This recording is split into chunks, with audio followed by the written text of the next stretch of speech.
Hello sir, मी या बँकेतून बोलत आहे आणि तुम्हाला एवढं लोन प्री अप्रूव्ड झालेलं आहे. अशा तुम्हाला रोज किती कॉल येतात? तर बघा, आज मी याच्याबद्दलच बोलणार आहे की तुम्हाला लोन हे पाजल्या जाते का, तुम्हाला लोन हे वाढवून दिल्या जाते का, तुम्हाला लोन हे विकल्या जाते का. आजकाल फार महत्त्वाची गोष्ट आहे की जवळजवळ 10 लोकांपैकी 6 लोकांकडं लोन आहे किंवा कर्जाच्या ओझ्याखाली दबलेले आहेत, कर्जात अडकलेले आहेत. तर आपण याच्याच गोष्टीवर आज चर्चा करूयात की का असं होतं आहे, का या कंपन्या किंवा का तुम्हाला एवढं घरापर्यंत आणून लोन पोच केलं जाते. साध्यातला साधा माणूस असेल तरी त्याला दिवसातले कमीत कमी एक तरी बँकेचा फोन येतो कुठल्या तरी, सर मी या बँकेतून बोलत आहे, तुम्हाला आमच्या बँकेने फ्री ऑफ कॉस्ट तुम्हाला अप्रूव्ह लोन करून ठेवलेलं आहे. तुमच्या मॅसेज मोबाईलमध्ये रोज येत असतात, तुम्हाला या बँकेचं लोन अप्रूव्ह आहे, तुम्ही फक्त बटन दाबा किंवा तुम्ही फक्त हो म्हणा, तुमच्या अकाउंटमध्ये पैसे ट्रान्सफर होतात.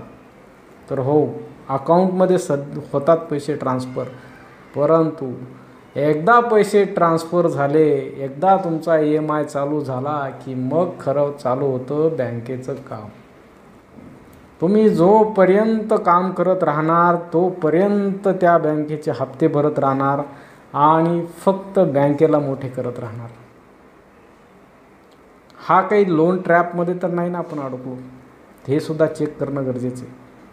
जेव्हा तुम्ही या गोष्टी बघताल तेव्हा लक्षात येईल की आपल्या हा किती मोठा रॅकेट आहे, हे किती मोठं एक सामान्य लोकांना लुटण्याचा बिझनेस आहे.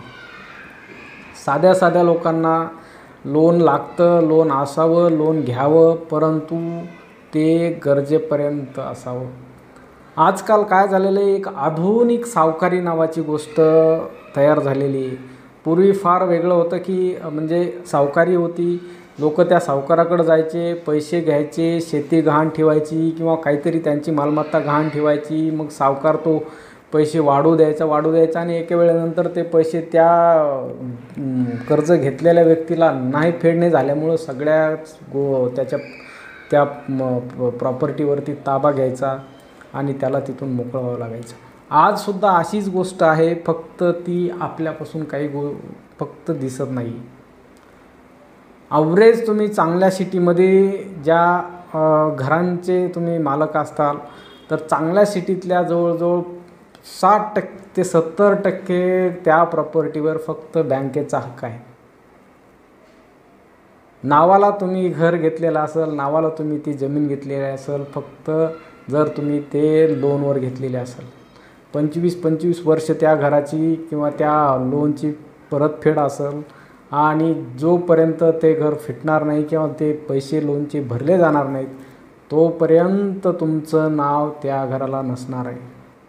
तुमचं फक्त एक काल्पनिक नाव असेल त्या घराला, परंतु ती ॲक्च्युअल लीगल प्रॉपर्टी ही त्या वैयक्तिक बँकेची असेल ज्या बँकेचं तुम्ही कर्ज घेतलेलं आहे. बघा, याच्या मागे एक फार मोठी थोडक्यात माइंड असतं, बिझनेस माइंड, की याला कशा पद्धतीनं तुमच्यापर्यंत आणून तुम्हाला ते लोन पाजल्या जातं.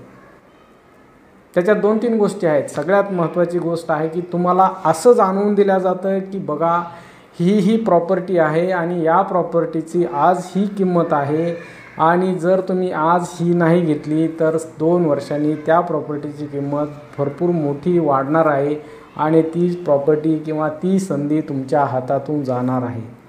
मग त्यावेळेस तुमच्या डोक्यात येतं की नको, मला ही शेवटची संधी असू शकते आणि मग मी आत्ताच लोन घेतो आणि जे काय प्रॉपर्टीचे पैसे आहेत त्या लोनच्या माध्यमातून भरून टाकतो.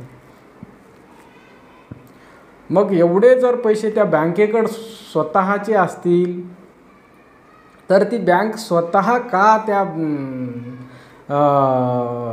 त्यांचा बिझनेस एका शटरमध्ये भाड्याने घेऊन करते? हा कधी आपल्याला पडलेला प्रश्न आहे का?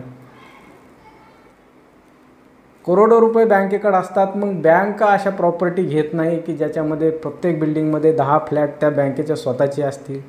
किंवा प्रत्येक कमर्शियल प्रॉपर्टी त्या बँकेची असेल, त्याच्यात 2-4 शटर असतील किंवा काही कॉम्प्लेक्समध्ये काही मोठे त्याच्यात गाळे असतील, तर ही गोष्ट महत्त्वाची आहे की तुम्हाला फक्त दिल्या जाते, तुम्हाला ते वाढवून दाखवले जाते की हे बघा, तुम्ही आत्ता जर नाही केलं, आत्ता जर नाही घेतलं, आत्ता जर तुम्हाला हे संधी जर तुम्ही गमावली तर तुम्हाला भविष्यात संधी मिळणार नाही. मग आपण तिथंच कुठंतरी घाई करतो. आपल्याला कार असेल तर त्या कारची सुद्धा आपल्याला अशी ॲडव्हर्टाईज केली जाते की याला तुम्हाला फार कमी इंटरेस्ट रेट आहे, आणि मग तुम्ही लगेच लक्झरियस त्या गोष्टीकडे आकर्षित होता. आणि सगळ्या गोष्टी तुम्हाला सोप्या करून दिल्या जातात की हे बघा, फक्त तुम्ही आधार कार्ड द्या, पॅन कार्ड द्या, थोडीशी प्रोसेस करा आणि लगेच तुमचं या 2 मिनिटात तुमचं लोन अप्रूव्हल होईल, तुमचा EMI चालू होईल. एवढं सोपं करून देतात जेणेकरून तुम्ही त्याच्याकडं इझिली जावं, इझिली घ्यावं आणि पुढचे 10-15 वर्षे फक्त इझिली त्या लोकांचे EMI भरत राहावं. म्हणजे आज जर विचार केला तर 10 पैकी 6 लोक पुढच्या 20 वर्षापर्यंत बँकेने थोडक्यात विकत घेतलेले आहेत. म्हणजे जे मी काम करणार आहे, जे माझी पगार येणार आहे, त्याच्यातला 20%, 30%, 40% वाटा आजच पुढचे 20 वर्षापर्यंत त्या बँकेचा आहे माझ्याकडे. ही गोष्ट महत्त्वाची.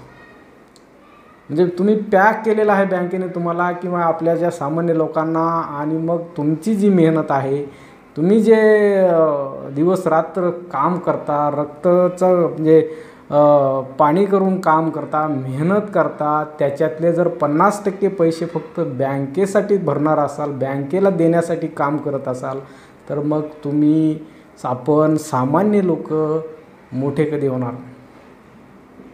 याच्यात गव्हर्नमेंटचा सुद्धा रोल असतो की गव्हर्नमेंटनं सुद्धा अशा पॉलिसी ठरवलेल्या असतात की हे लोक, जी जनता आहे, यांनी फक्त काम करत राहिलं पाहिजे, यानं इकडं तिकडं फिरलं नाही पाहिजे, हा बिझी कसा राहिला पाहिजे.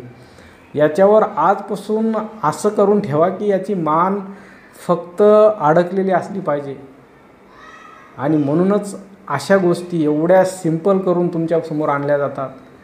जर तुम्हाला म्हणजे लोन पाहिजे नसेल तरी तुमच्यापर्यंत ते मॅसेज दिला जातो इनडायरेक्टली की बघ, आज लोन घे, ही प्रॉपर्टी घे, मग तुझी ही प्रॉपर्टी होईल आणि किंवा ही गाडी होईल, तू थोडासा चांगला मोठा होशील आणि तुझी लाईफ चांगली होईल.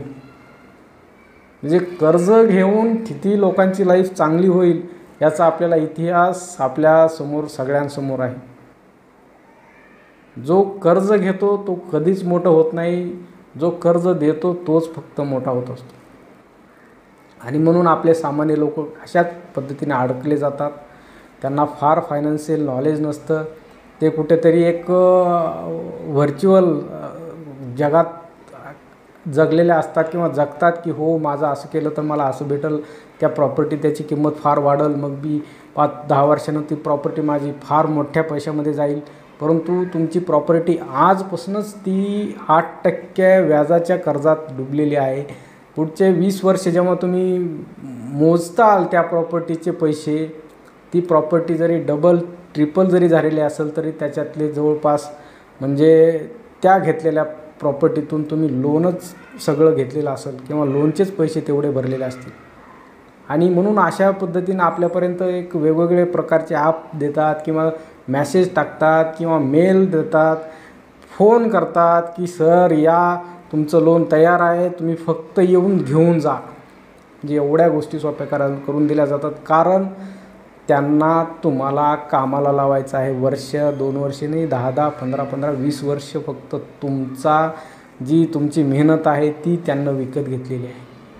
तर या व्हिडिओचा उद्देश हाच होता की आपल्याला एक थोडंसं फायनान्शियल नॉलेज मिळावं, आपण एक फायनान्शियल लिटरेट व्हावं आणि आपण एक फायनान्शियली स्टेबल लाईफ जगावी, हाच होता.